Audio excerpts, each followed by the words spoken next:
Good afternoon, Geekdom. It is me, the Artisan MC, headed home for the evening. What's good, Malika? Oh, appreciate you, Malika. Donating early. That boy started it off right. I need 10 more just like you. Appreciate you, Malika. I will give you to start off the stream. A little booty shaking. And thanks. Appreciate you. Money fuck. Yeah.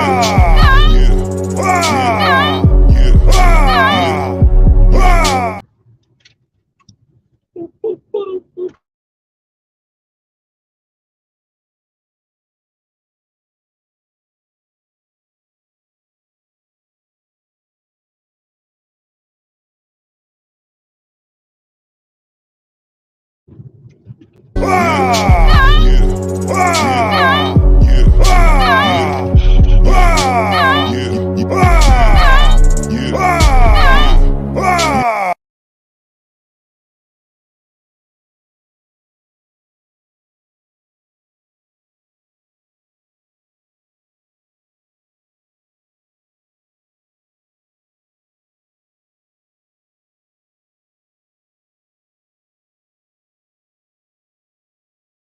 It's delayed on my end. It's responding late. It's probably my phone. I have basically no memory left on this phone to run applications, and that's probably why it keeps lagging when I try to go live on it. No one said, no, bless your heart. Hell,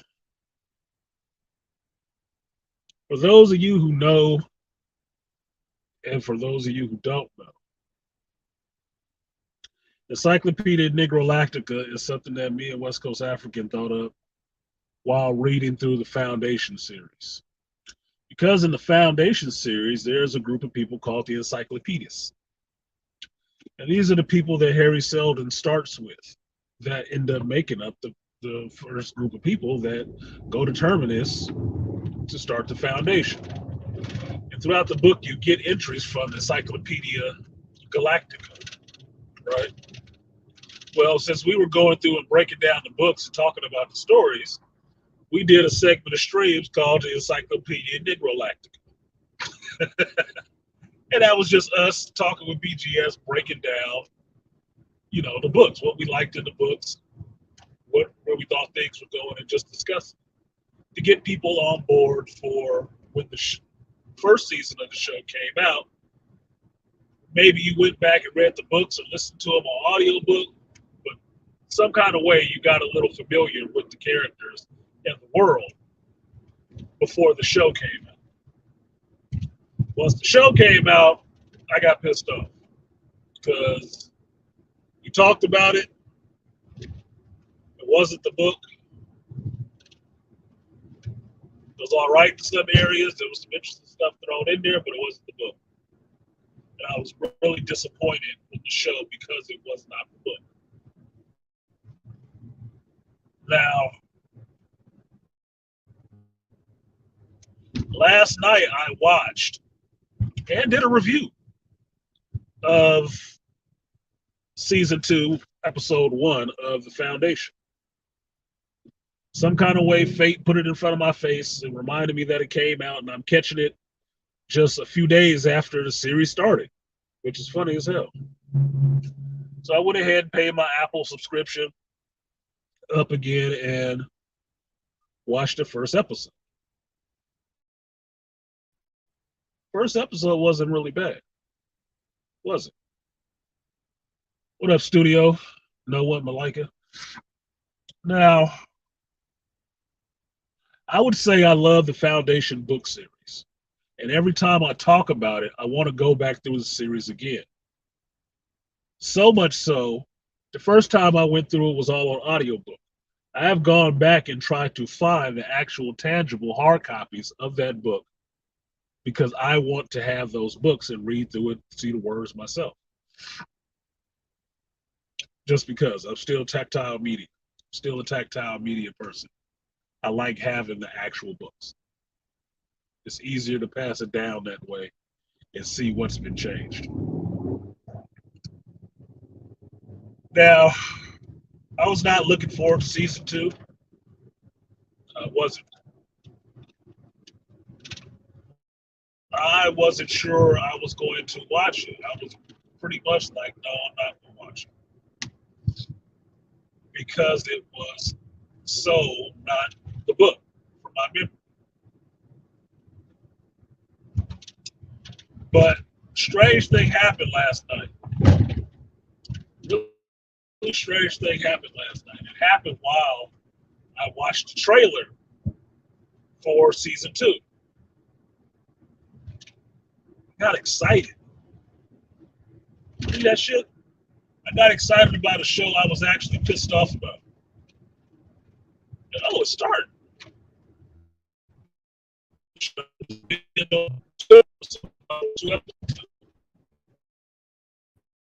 Kind of disappointed. I want to see what else happened. Now, the way I rationalized it, and I went into this on the, I did a watch and review for this. I hate calling it a watch party because then if nobody shows up, I feel like I'm disappointed. Right. So I did a watch and review. I watched it last night, recorded it, reviewed it, recorded it, and started editing the review last night. I just fell asleep doing it last night. Otherwise, it would be up today. So it'll be up tonight. But during that, I realized that I was excited, excuse me, a bit for this because I wanted to see some of these characters again. That's what it was. I wanted to see these characters again. And even though they were mangled and gender bent from what they were in the original material, the book, the novels, I still wanted to see what happened with these characters next. Because I went back and watched the season finale again, just to get myself refreshed on what the story was. And I dove head first into the new season. And for the most part, the depiction of some of these characters, excuse me, the fuck, although not what was in the novels, was still pretty good. Sylvie, I mean, what the fuck? Still pretty good. And I found myself diving back into the story to see what happens next in this world. But here's the caveat. I'm diving back into this world, not looking at it as the Foundation book series. I'm not. I'm diving back into this world, looking at it as this is just some other sci-fi shit. That's it. It's just some other sci-fi stuff. And in that vein, it worked. In that vein, it worked for me. If I just accepted the fact that it is not the book at all, and what happened in this episode was some stuff that wasn't in the book at all. It's just some shit they made up. Oh well. Let's see where it goes. And that's what I got to. Now, my other thought today about why I accepted it so quickly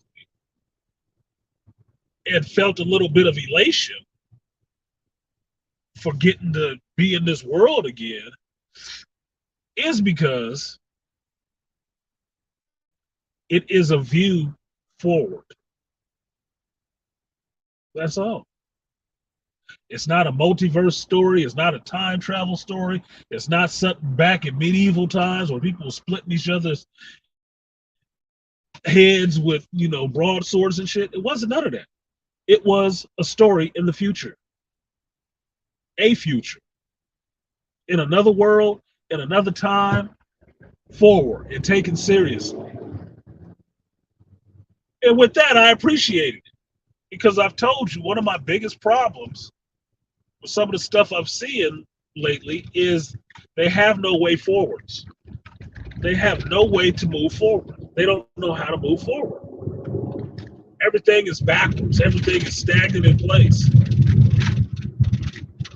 The only thing they know how to do is give you what you've already seen before with a new twist. We put a vagina in, and that's not entertaining to me. Now, truth be told, this foundation show is kind of doing that. All it's doing is throwing more vaginas in it. Okay, I told you I like women. I just don't. They don't need to be everywhere. Just don't. But aside from that, is this story something that is giving me a vision of a future? Is it telling me something forward? Yes, it is.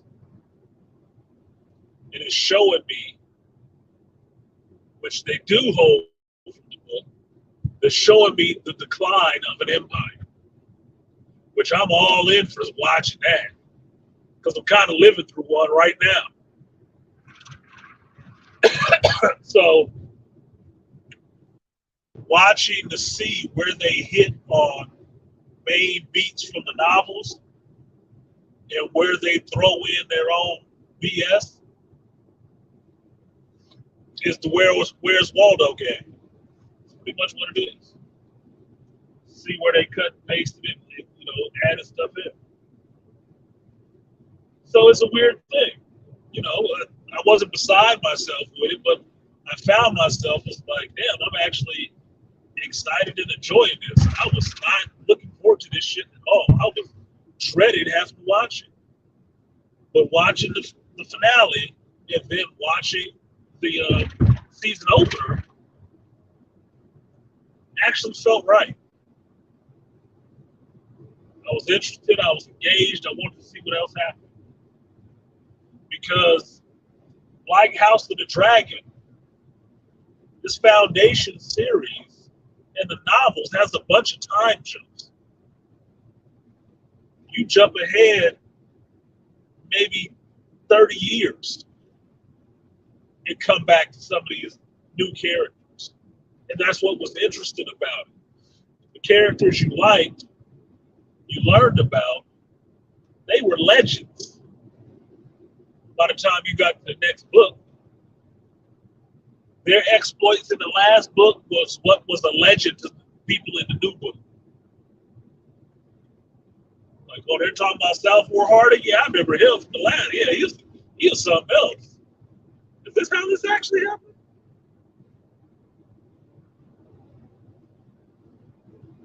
Knowing who Harry Seldon is, knowing what he went through on transport that got him to try to leave to go to Terminus. And then reading a couple of books later, some of these people don't even believe he existed. That he made all of this shit up. And how he has become like a folk hero, the messiah of a movement. And like, nah, he never really existed.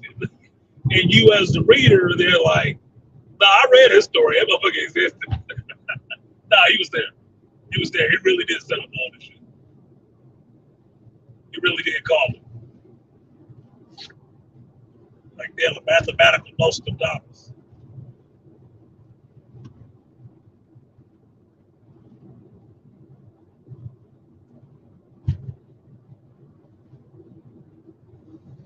I don't know. There is a moon thing going on, though, right now. That I was listening to my astrology thing.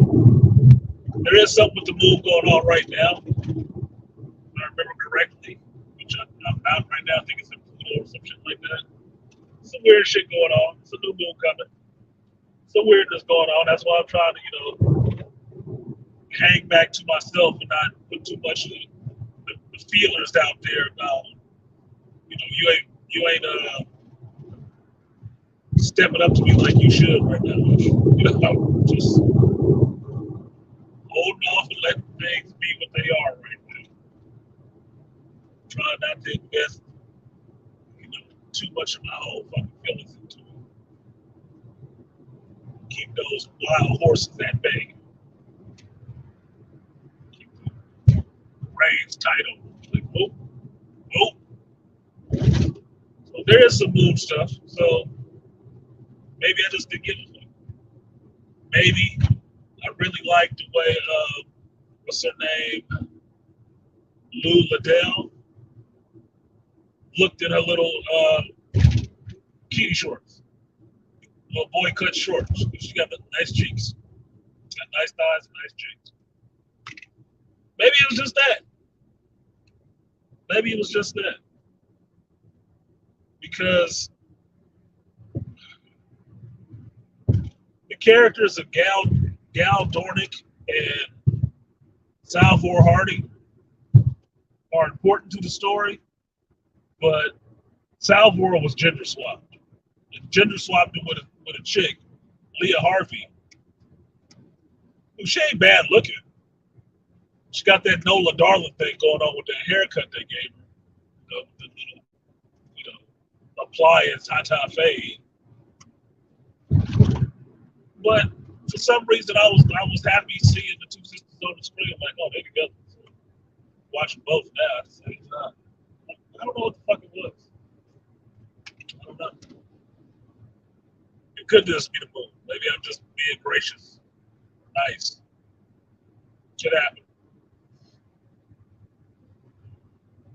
But I found myself enjoying the episode. Really getting into it and actually keying on something that I thought was actually masterful in this. It's like, holy shit, I didn't even think about this at the time. Watching the first season, that Lee Pace, you don't know who Lee Pace is. Lee Pace is Ronan the Accuser in the MCU. He was also in Hellboy 2, The Golden Army. He was that dark elf. He a motherfucker. Cut. Boy, cut. Good voice, good resonance in his voice. And he could act his ass off. Now, what I saw in this was that I missed the first time is that in this show, one of the changes that they made from the novel is that they set up the genetic dynasty. What the genetic dynasty is that the original emperor clones himself. And they let that one clone grow up. While that one clone is growing up, he's raising his clone. He's raising his clone. To the point where there's at least 3 of them at one time, right? There's the person who's the emperor right now.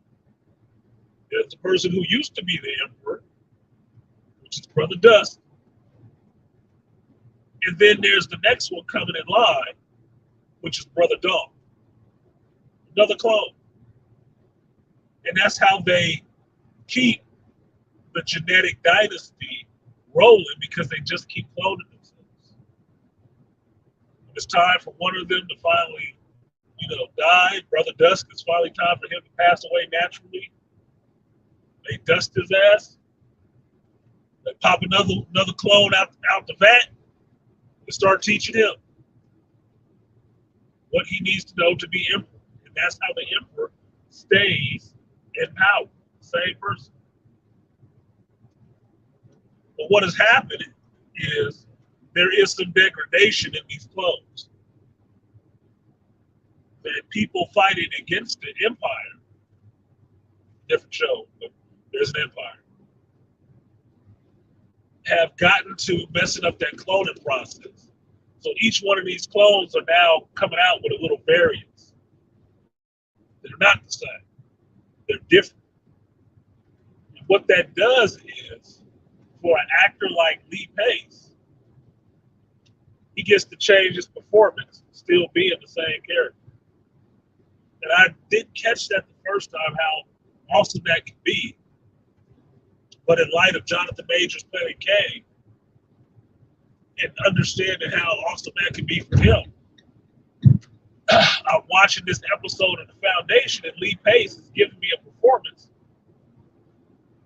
still being Brother Day. But this is a whole new day. This is a whole new Brother Day. This isn't Cleon the 12th. It's Cleon the 17th. Cleon the 17th is not like how Cleon the 12th was. Cleon the 17th, like, fuck it. He does. He like, fuck it. He like fighting. He'll mix it up with people. He has gone through no spiritual awakening, no journey like that. No. He don't care.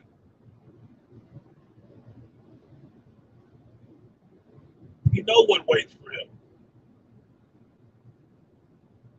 And he's enjoying what he is doing while he's there. But it's still the same actor giving a different portrayal of the same character. I thought that was awesome. I thought it was really cool. There's a lot of little nuances in his performance, a lot more smiling and smirks and stuff like that, just really enjoying, putting some pain on somebody. That this performance of Brother Day, Cleon the 17th, made it different than Cleon the 12th. It was very slow and methodical and reserved. Wow, he can keep flipping this. He can keep flipping this. And it goes the same for the actors who played Brother Day and Brother Dawn and Brother Dusk. It's still the same two actors, but they also can give a completely different performance. And I can see from this episode, this version of Brother Day, of Brother Dawn, who would be Cleon the 18th, he's not that sniveling little bastard that the 13th was. He's not that dude that they had to destroy. He's not him. He ain't going that way. That motherfucker won't power. He ain't trying to run from it. He want it. And he might kill his own brother clone to get it. Is how they set it up. He might go after his ass just to get power quicker. Because he doesn't agree with what Brother Day is doing, which is trying to get married. No.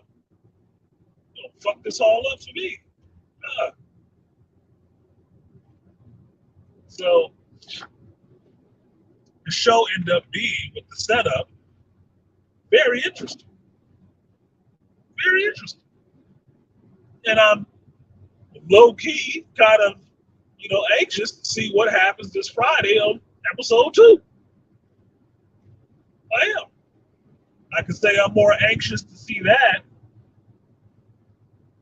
than I am to watch Secret Invasion tonight. And I like me some Samuel L. Jackson.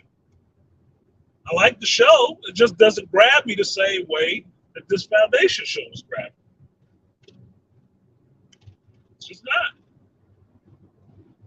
I don't know what it is. I don't fault Secret Invasion because I'm enjoying Secret Invasion and enjoying the performances. Kingsley and Samuel L. and Ben Middleton. I'm enjoying those performances. Story-wise, though, I'm just going with it. Just going with it. See what it's going to be. They don't have too many more episodes either. As far as I remember, this is episode 4 tonight? Or 5? It's almost over. I ain't hyped for shit. I already saw a piece of a spoiler where some Super Skrull was trying to kick off of Nick Fury's ass. Like, yeah, that's kind of what's going to happen.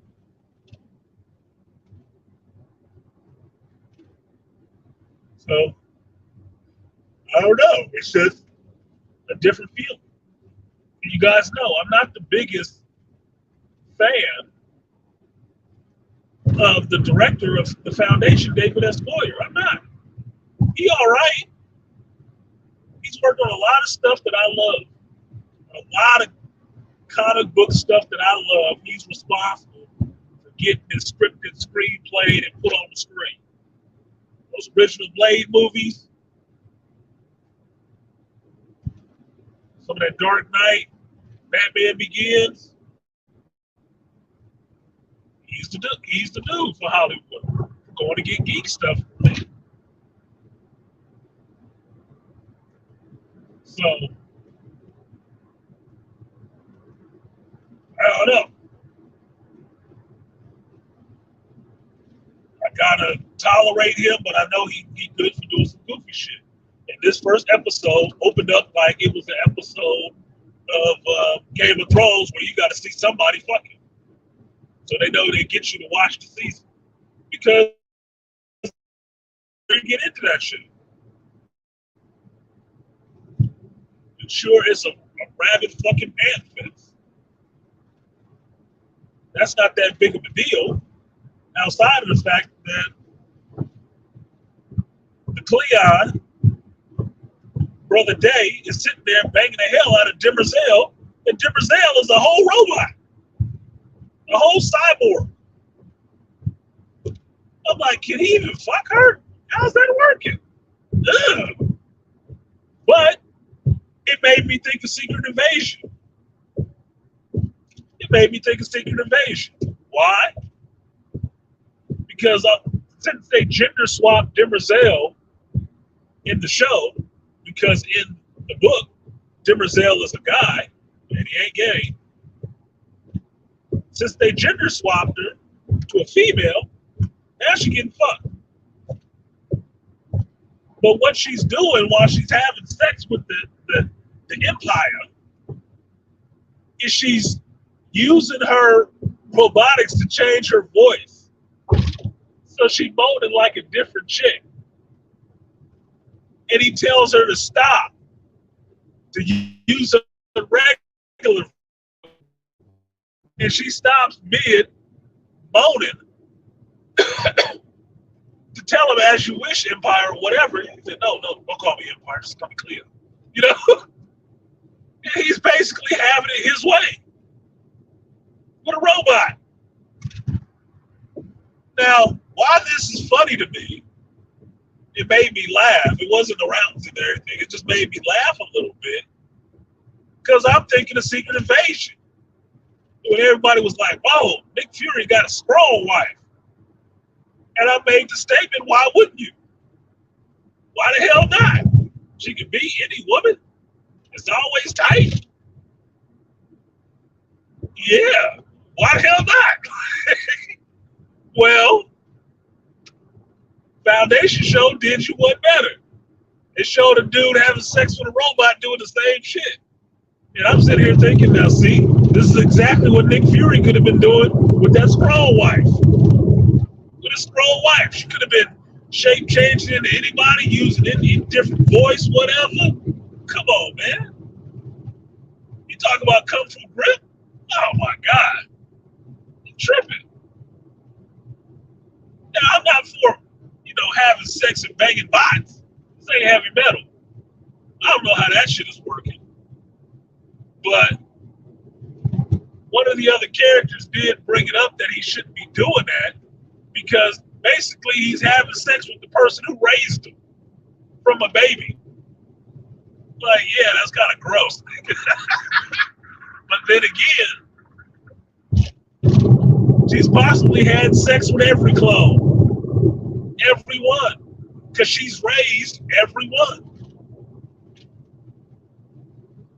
So the idea of the whole point of saying somebody would be a receptacle is not that far-fetched.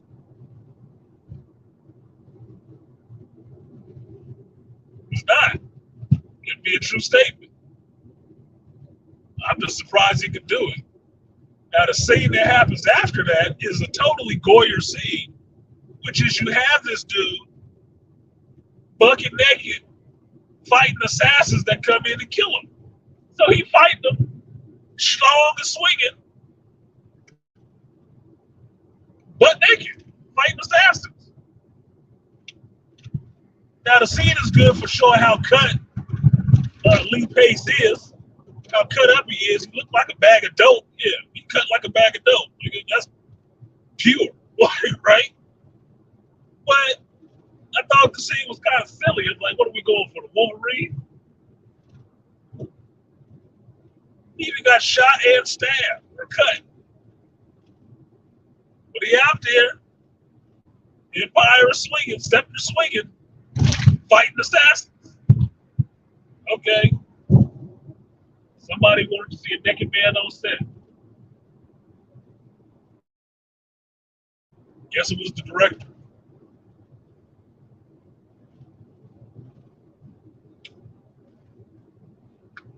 But the scene shows you, it gives you a key in to how active and how different this Cleon is. He has no modesty. He ain't ashamed of shit. Didn't matter. He stopped banging the royal consigliere, who was his wet nurse at one time in life, to get up and kill 3 dudes in his bedroom, bucket naked. It ain't tripping. Well, now we know how this dude get down. He will fuck and fuck up people. It don't matter.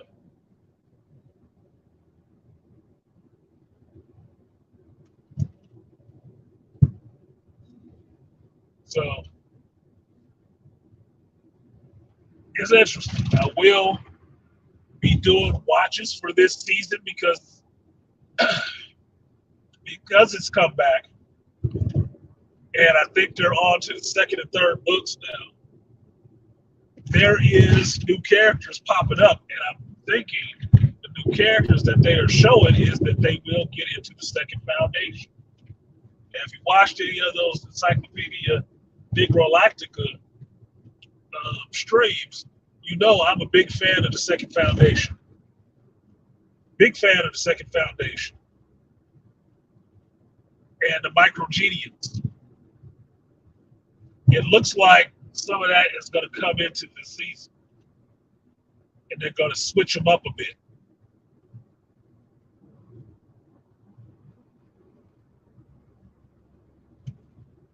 I want to see how that develops because for all intents and purposes, second foundation were telepaths. They were telepaths. And in the Foundation book series, you have all this science and everything else there, all this stuff grounded in actual science and mathematics and whatnot.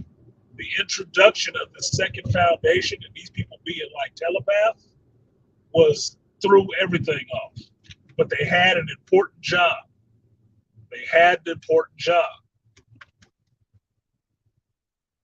And it related to these crises that were going to happen with the fall of the empire. They had an important job.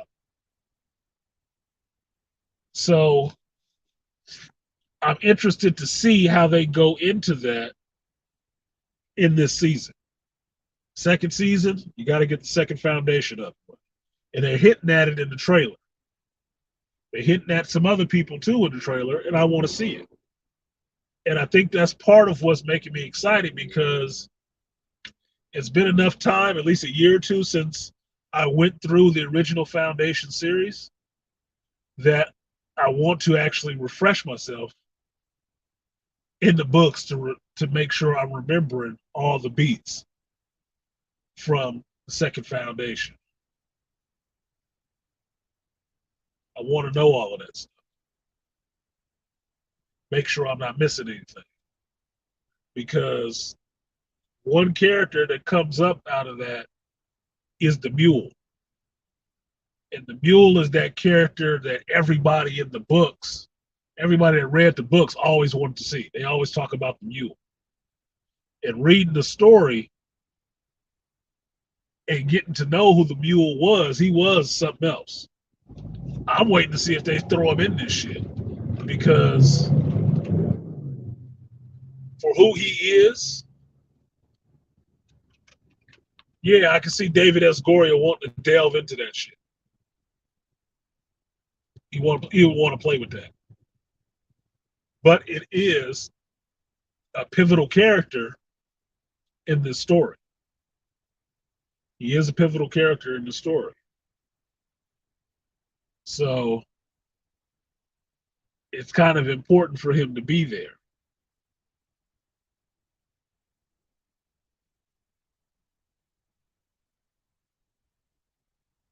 So it would be interesting. It would really be interesting to see if they throw that into this season near the tail end or something like that. So it's something that leads into third season. Just like that, here I am looking forward to things coming on television from a book series that I love that I already know they butcher. The weird fucking thing. It must be the moon. It must be the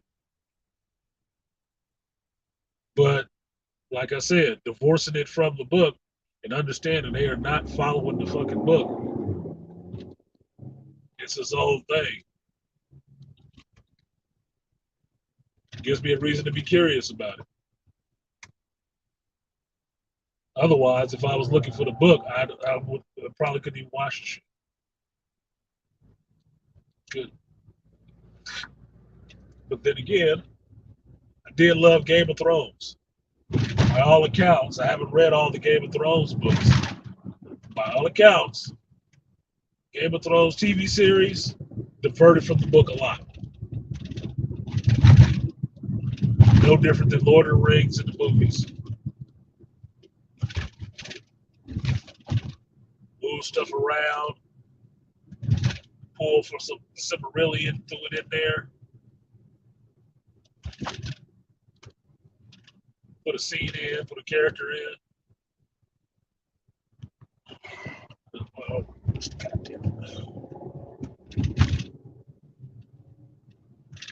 yellow light just ran red.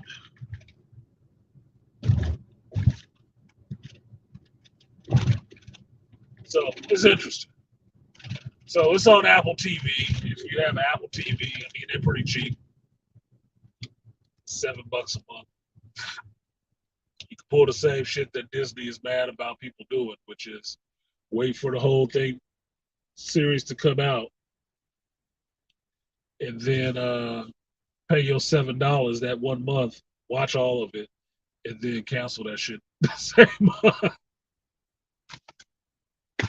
Look, man, I'm not mad at people for not wanting to pay cable prices for shit. I'm not. Disney can be mad. It can be. But look, you got a problem.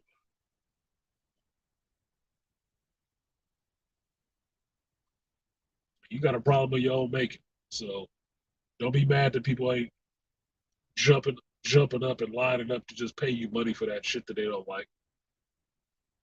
It's like being mad at people for not liking Indiana Jones 5. Indiana Jones 5 sucked. Why would we like it? Why should we pay for it?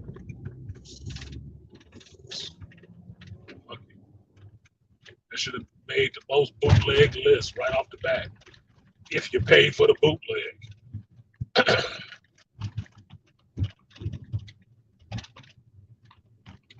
So that's it. I got some business to take care of. But I thank you guys for coming through and listening and sitting in the chat and being able to talk to each other. If you want, check out Foundation on Apple TV. And new episodes on Friday. I don't know what time. assuming midnight Thursday you can catch it. But that's it. That's all. We get out of here, blow my nose, use the restroom, and then head right back out to go get some of this other stuff done I need to do. So, like, share, subscribe, support the stream if you feel so inclined.